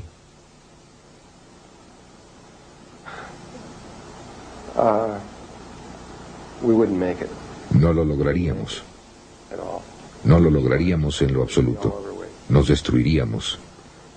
Terminaríamos con todo. Pero honestamente creyeron que lo lograríamos. De hecho, no habrían obtenido permiso para hacer el experimento si no hubieran creído honestamente que lo lograríamos. No se puede mentirle al comando galáctico en lo absoluto. Así que realmente pensaban que sí iba a funcionar, aunque por poco. Así que el otro aspecto de esto es que estaban buscando una situación que aliviara toda la situación. No estaban preocupados por tratar de encontrar una situación en la que solo los marcianos se curarían, o solo los lemurianos sanarían, o parte de la Tierra sanaría. Buscaban una situación que sanara a toda la Tierra, a ambos lados. Los niveles superiores de conciencia no están de acuerdo con esta cosa de nosotros y ellos. Todo el mundo está... Solo hay una conciencia que se mueve a través de toda la vida. Y así que están tratando de encontrar una forma para que todo el mundo regrese a un estado de amor y respeto para los demás. Y sabían que la única forma en que podrían hacerlo era regresarnos a la conciencia crística, y posiblemente continuaríamos a partir de allí. El único problema es que no podríamos hacer eso nosotros solos. Es totalmente imposible. Una vez que cayéramos aquí, pasaría un tiempo muy largo antes de que fuéramos capaces de hacer eso de forma natural. Y para entonces todos estaríamos muertos. No lo lograríamos, seríamos afortunados si lográramos 50 años más, menos aún aproximadamente 1 millón, lo que es lo que probablemente necesitaríamos para llegar ahí. Estoy diciendo que, ignorando esa cifra, nos tomaría mucho tiempo antes de que regresáramos allí. Así que fueron a ese lugar en Egipto porque había un eje.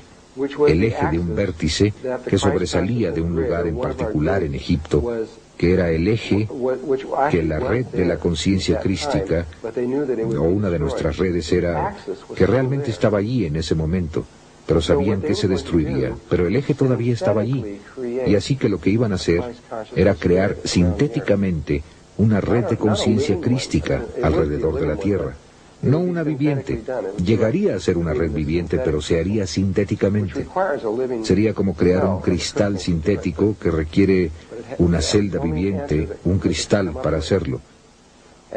Pero esa fue la única respuesta a la que pudieron llegar. Y así que fueron al lugar preciso en que eso salía, que era este lugar que está a aproximadamente 1,5 kilómetros de distancia de donde se encuentra la gran mayoría de la Tierra más hacia abajo.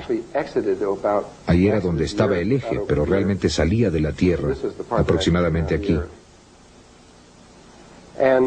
Así que esta es la parte que realmente salió de la Tierra. Y entonces, una vez que hicieron eso, construyeron un edificio pequeño justo aquí, de piedra, que era el rectángulo áureo. Y después aquí construyeron la gran pirámide, y el ápice de esa pirámide quedó asentado exactamente en esta espiral. Recubrieron el centro del agujero con la cara sur de eso y la cara norte de la gran pirámide impecablemente. Ha asombrado a gente que, ¿cómo llaman? Topógrafos que han visto esto. Aunque eso está a 1,5 kilómetros de distancia, no pueden ver el centro de ese agujero. La cara sur de ese muro, de ese edificio, y la cara norte de la gran pirámide no están desalineados en absoluto, es perfecta.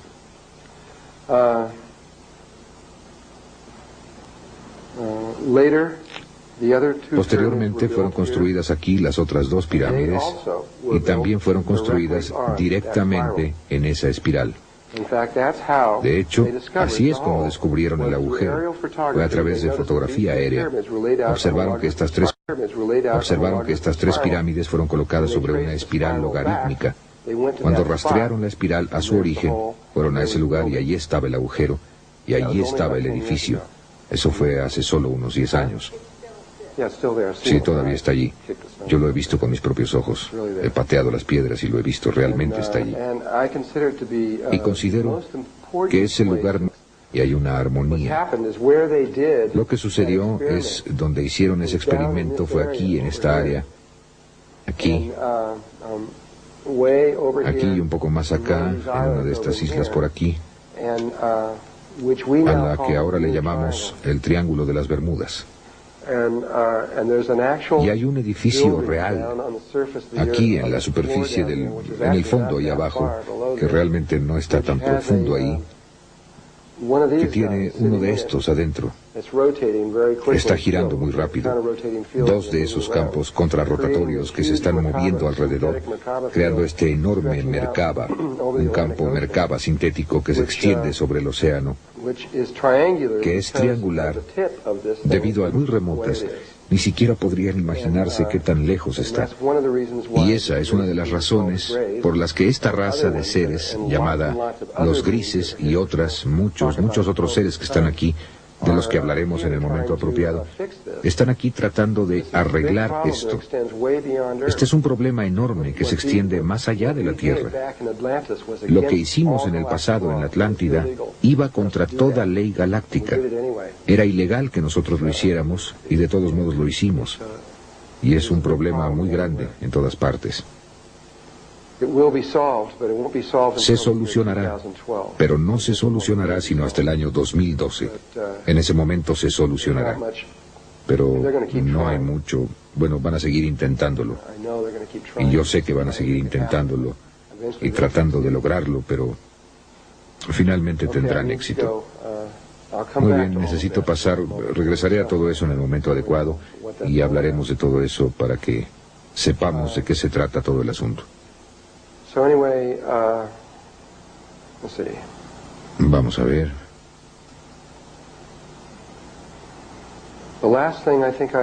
De lo último que creo que estaba hablando ayer eran esas dos espirales que estaban aquí arriba.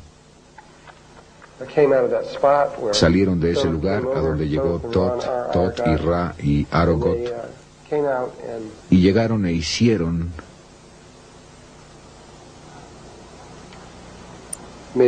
esta espiral y pusieron la gran pirámide justo aquí en la parte superior de eso y la forraron e hicieron todo lo demás. Eso definió el eje de lo que sería la red de la conciencia crística. Supongo que en este punto debería describir lo que son estas redes, para que tengan ustedes una idea de qué diablos estaban haciendo en todo esto. Voy a regresar aquí y sentarme y entrar en materia. Probablemente todos conocen la teoría del centésimo mono. ¿Alguien sabe acerca de eso? Una persona, muy bien. Bueno, la describiré.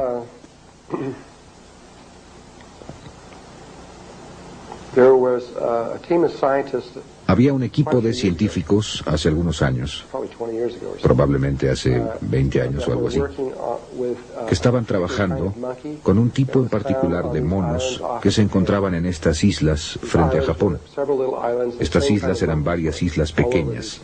El mismo tipo de monos estaban por toda esta pequeña cadena de islas y los estaban observando científicamente y los estaban monitoreando. Y estos monos comían estos tubérculos que crecían en el suelo arenoso y cuando los sacaban había arena encima de todos ellos y se los comían y por supuesto la arena, ya podrán imaginarlo, sabía muy mal. Y un día esta mona los lavó, ya sea en el océano o en un arroyo, no estoy seguro de dónde, lavó los tubérculos y descubrió que sabían mucho mejor cuando estaban lavados. Así que fue y le dijo a otro mono que la lavó. Y después fueron y le dijeron a más monos. Y muy pronto había un gran grupo de estos monos que estaban empezando a lavar estas cosas y hacer esto. Yo no sé si sabían si eran exactamente 100 monos o no, pero era algo en ese orden, aproximadamente. Esa era la cantidad. Cuando repentinamente alcanzaron esta masa crítica, bingo, toda la isla empezó a hacerlo, sin que estas personas fueran y les dijeran nada. Si solo hubiera sido en esa isla, entonces probablemente habrían imaginado que había alguna forma de comunicación recíproca y buscaron una comunicación. Pero también lo que sucedió simultáneamente fue que las islas alrededor, en las que no había forma posible para que estos monos pudieran haberse comunicado en alguna forma que nosotros conozcamos, también inmediatamente empezaron a lavar sus tubérculos. Fue la primera vez que la ciencia haya observado algo como esto. Y postularon que debe haber habido algún tipo de estructura morfogénica o campo que se extendía por estas islas, por medio de la cual podían comunicarse. Hay un libro escrito sobre el tema llamado El centésimo mono. Y mucha gente pensó en ello y después, unos años más tarde, y esto es algo acerca de lo que mucha gente no sabe, un equipo de científicos de Australia, conectados a través de la Gran Bretaña, se preguntaron si los seres humanos también tenían una red similar a esta en torno a ellos. Y así que hicieron un experimento. Hicieron esta fotografía o pintura, creo que era una fotografía, que tenía literalmente cientos de personas, caras humanas en ella, pequeñas y grandes, como aretes con caras pequeñas por todos lados, y caras en los ojos y este tipo de cosas, todo hecho de estas caras. Pero cuando las veían podían ver solo aproximadamente 6 o 7 caras. No podían ver todas estas otras caras porque se necesitaba entrenamiento. Tenían que apuntar a dónde estaban. Así que si solo a primera vista solamente verían 6 o 7 caras y eso era todo. Así que fueron a Australia y lo hicieron en forma muy científica.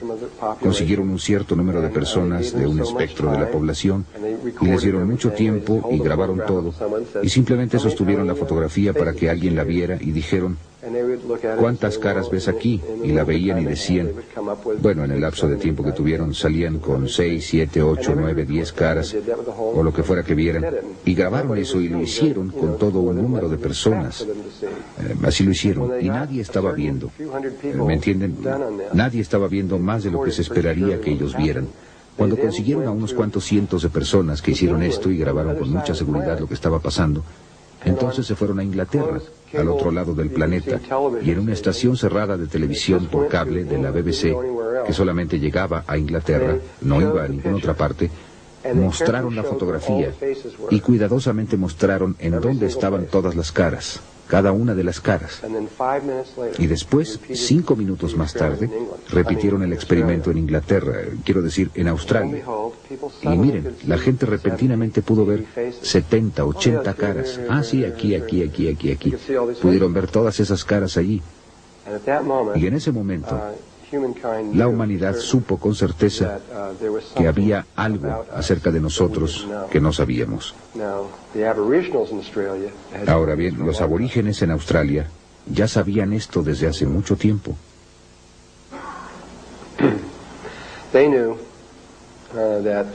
Sabían que había una estructura que conecta a las personas y las une, pero nosotros no.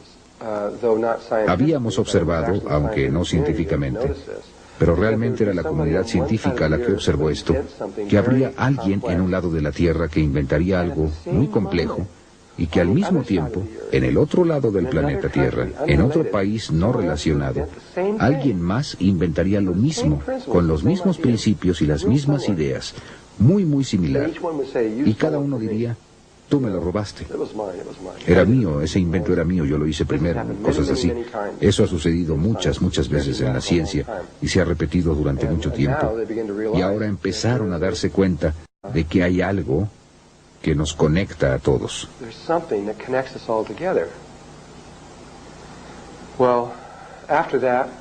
Bien, después de eso, empezaron a buscar esto y el gobierno norteamericano y Rusia descubrieron estos campos alrededor de la Tierra. Son de naturaleza electromagnética y están muy altos sobre la Tierra. Están aproximadamente en algún lugar a 80 o a 100 kilómetros sobre la Tierra. Y la principal que es, y recuerden ahora, aunque no he hablado mucho de esto, recuerden que hablé acerca de que hay 5 niveles de conciencia. Bien, ahora solo hay 3 con los que está involucrada la Tierra. Estos otros 2 están muy lejos de nosotros. Hay un primer nivel, el segundo nivel en el que estamos nosotros y el tercer nivel, que es la conciencia crística en la que vamos a entrar.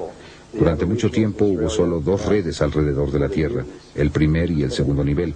Los aborígenes en Australia y nosotros, que somos los mutantes. Por eso es que nos llaman los mutantes, porque lo somos. Mutamos a donde estamos ahora. Y esas 2 redes estaban allá arriba. Y nunca hicieron ninguna investigación en los aborígenes. Y nuestros países nunca estuvieron conscientes de esa red, sino que hicieron mucha investigación en nosotros. Y sí descubrieron exactamente cómo se ve nuestra red. Y está basada en triángulos y cuadrados. Es una red muy masculina. Y se extiende, otra vez, alrededor de todo el planeta. Y lo que descubrirán finalmente es que hay una red para cada especie en el mundo. Esto significa que originalmente hubo 30 millones de redes allá arriba. Ahora hay aproximadamente 15 millones de redes allá arriba y está disminuyendo muy rápidamente. Pero si solo hay 2 insectos en el planeta y están aquí en Iowa, hay una red que se extiende alrededor de todo el planeta. De otra forma no podrían existir. Es tan solo la naturaleza del juego. Y tiene sus propias geometrías y es muy específica solo para ellos mismos. No hay otra como esa, solo suya. Tal como sus cuerpos son únicos en ellos. Su punto de vista de interpretar la realidad también es exclusivo de ellos. Sin embargo, todas las redes pueden dividirse en 6 categorías.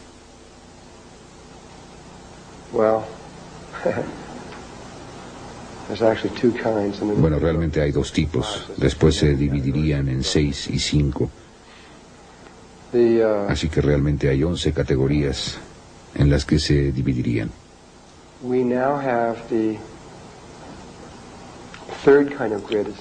Ahora tenemos el tercer tipo de red que está allá arriba, a la que pueden llamar la conciencia crística, o simplemente pueden llamarla el siguiente paso, o como quieran llamarla.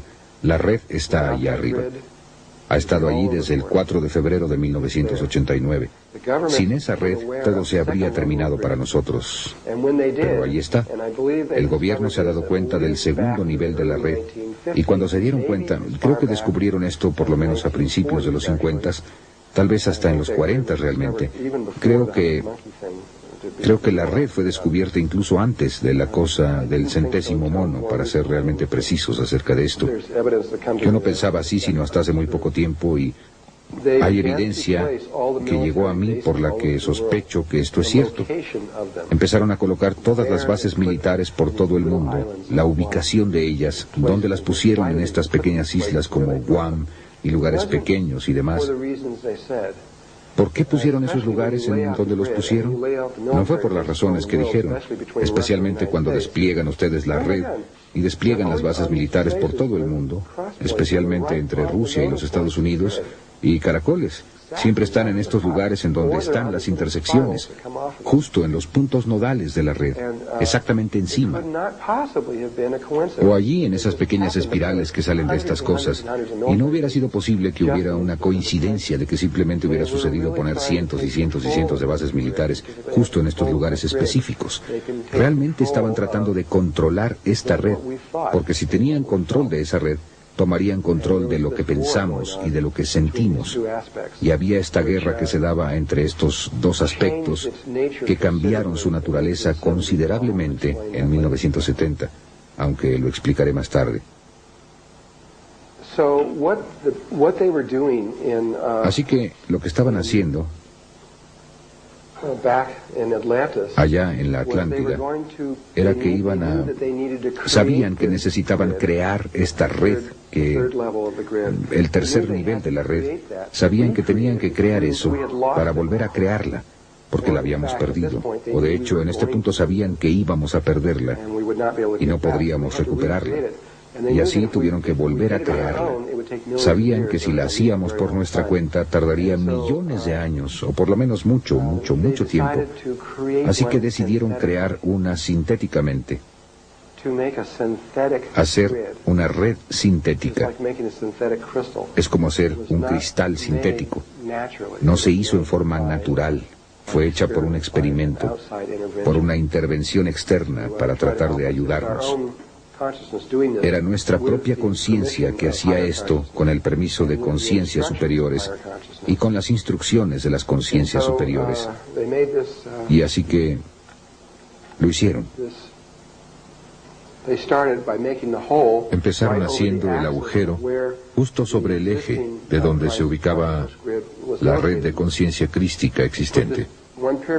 Y pusieron esta pirámide allí y después en un nivel de 4ª dimensión encontraron en donde toda la red cruzaba por más de 83,000 lugares sobre la superficie de la Tierra. Y ellos, en la 4ª dimensión, en una dimensión superior a la de aquí, construyeron toda la red de edificios y estructuras sobre todo el planeta en un nivel de cuarta dimensión, todo lo cual se desplegó en espirales áureas o en espirales de Fibonacci, todo lo cual está delineado matemáticamente a este solo punto. Cada lugar sagrado en el mundo no fue un accidente, y fue una sola conciencia la que creó cada uno de ellos, desde Machu Picchu hasta Stonehenge, hasta Sacsayhuamán, o lo que se les ocurra, todos fueron hechos por una sola conciencia. También de esto estamos tomando conciencia ahora, porque cuando llegan ustedes a un lugar sagrado, ¿quién de ustedes ha visto el trabajo de Richard Howland? Muy bien, él sacó esto a la luz, y aunque otra gente también ha sacado esto a la luz, él no fue el primero en hacerlo. Un lugar sagrado delinea otro, que delinea otro, que delinea a otro. Y estos lugares van más allá del tiempo. Existieron todos los diversos niveles de tiempo cuando se construyeron. Van más allá de cualquier cultura en particular o de cualquier ubicación geográfica en particular. Y fueron hechos en forma muy obvia por alguien que había coordinado todo. Y finalmente verán que ese es el punto desde el que fueron calculados todos. Aunque había otro punto en la Tierra, esa es la red del área del Polo Norte. Si van ustedes al otro lado del planeta, en el Pacífico, hasta acá, a las islas de Tahití, a una pequeña isla de Tahití llamada Moorea, encontrarán que ese es el Polo Sur, porque Moorea, para aquellos de ustedes que han estado en Machu Picchu está aproximadamente a 3.650 metros de altura. Trabajarán arduamente para llegar a Huayna. Si llegan a la cima de Huayna Picchu, observarán que las montañas que están alrededor de Machu Picchu están en un círculo perfecto. Y así es como este círculo femenino que viene en torno de esta cosa fálica que llega hasta aquí arriba, de esta forma, y es un vértice muy alto. Cuando vayan a Moorea, es una isla que tiene forma de corazón. Simplemente se ve así, tiene exactamente esa forma. Y en el centro está este anillo de montañas que son mucho más grandes que las que están en Perú. Con esta montaña justo en el centro, que es aproximadamente 3 o 4 veces más grande que Huayna Picchu, simplemente sube mucho, mucho, mucho y baja aquí. Y es el preciso polo sur de toda la red. Y si van derecho a través de la Tierra, salen aquí. Solo está desviado, hay una ligera curva, está desviado una cantidad muy pequeña. Pero aquí es donde sale a través de la Tierra, aquí, y aquí es donde está desviado una cantidad muy pequeña. Pero aquí es donde sale a través de la Tierra, aquí, y aquí es donde sale en el Polo Norte. Este es femenino y este es masculino. De hecho, todas las casas en Moorea tienen un corazón en el frente de ellas, con su número de casa en ellas, porque la isla tiene la forma de un corazón.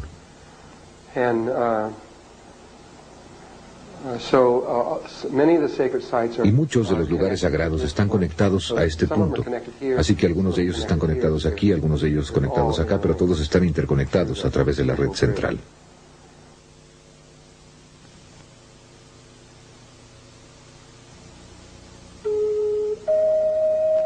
Cinta 4, segunda parte.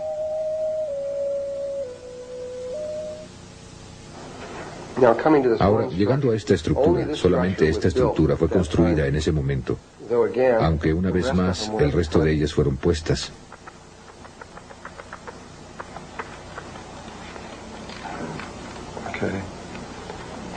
Intentemos con otro color aquí.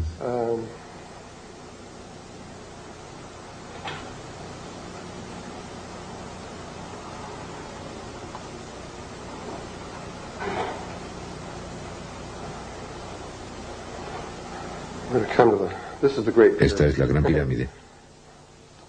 No tan buena como la que ellos hicieron, pero...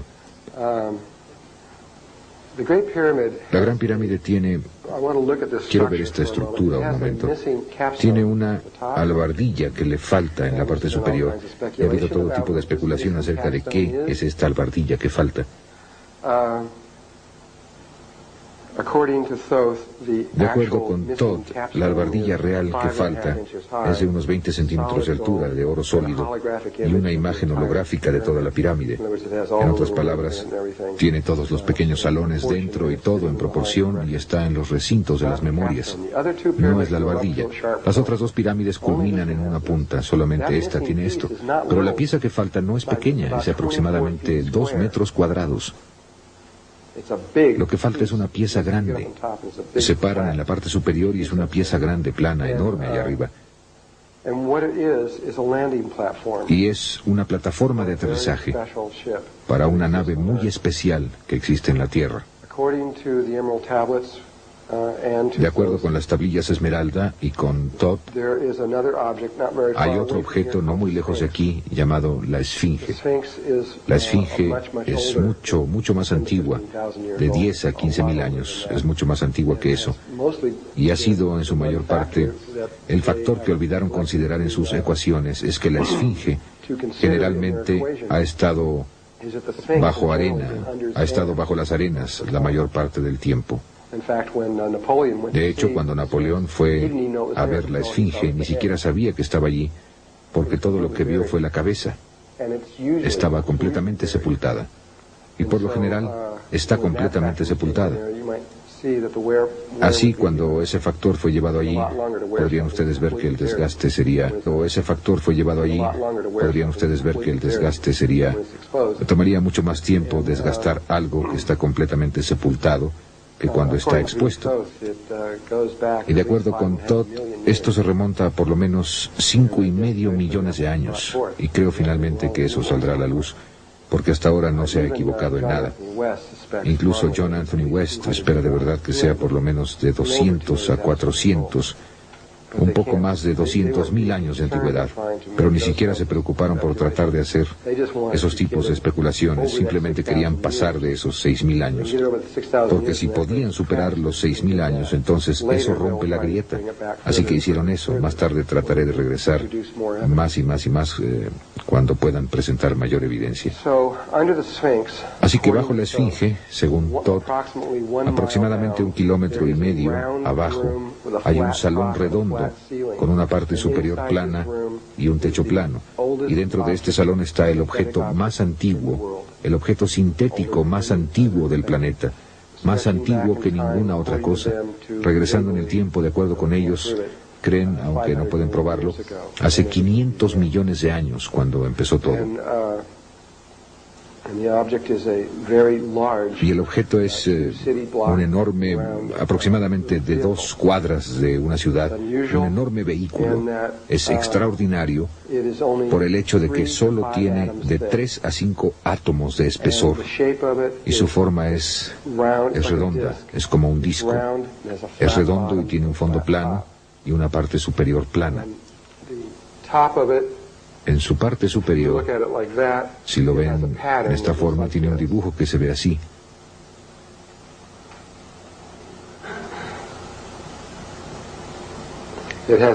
Tiene ese dibujo en la parte superior e inferior. Y esas áreas en las que está ese dibujo tiene 5 átomos de espesor. En todas las demás partes solo tiene 3 átomos de espesor. Es transparente, pueden ver a través de él. Es casi como si no estuviera ahí. No tiene motores, no tiene nada. Aunque las tablillas Esmeralda, cuando Doreal dijo que tenía motores atómicos, de acuerdo con Todd, no era así de ninguna manera. Hizo la interpretación en Yucatán, en 1925, de las tablillas Esmeralda. Y eso fue lo más lejano que pudo pensar acerca de cómo se propulsaban esas naves. No eran propulsadas por ningún tipo de forma que pudiera comprender en ese tiempo. Eran propulsadas por pensamientos y sentimientos.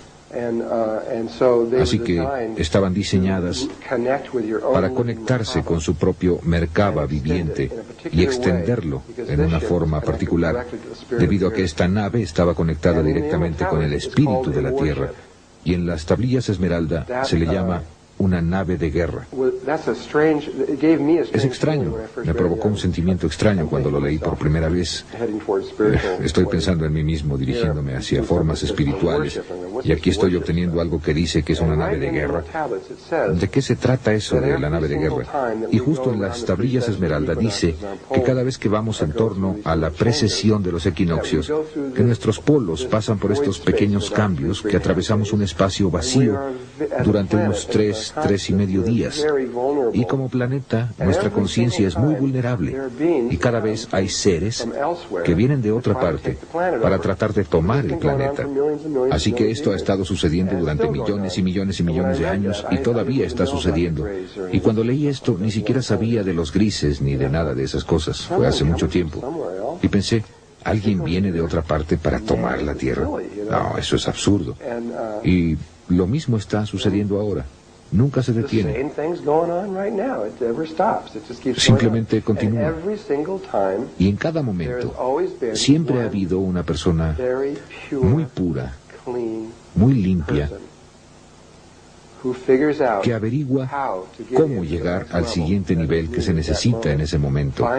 Encuentra la nave, la eleva al aire, y la Tierra se conecta con esa persona, y el Sol también, realmente, y da a esa persona un gran poder. Y cualquier cosa que piensen o cualquier cosa que sientan, sucede. Y por eso es que es una nave de guerra, porque cualquier cosa que suceda, cualquier cosa que las razas estén tratando de tomar, simplemente los alejan con el pensamiento. Piensan en una situación que los obligue a irse y mantienen nuestra evolución en progreso sin ningún tipo de influencia exterior. Y eso ya ha sucedido aquí en la Tierra. Es la razón por la que los grises están, cuando hablemos acerca de ellos, los describiremos. Los problemas que están teniendo son por una sola mujer, una mujer pequeña de 23 años de edad del Perú, que ahora tiene aproximadamente 26 años de edad, que hizo el primer proceso de ascensión hacia la nueva red.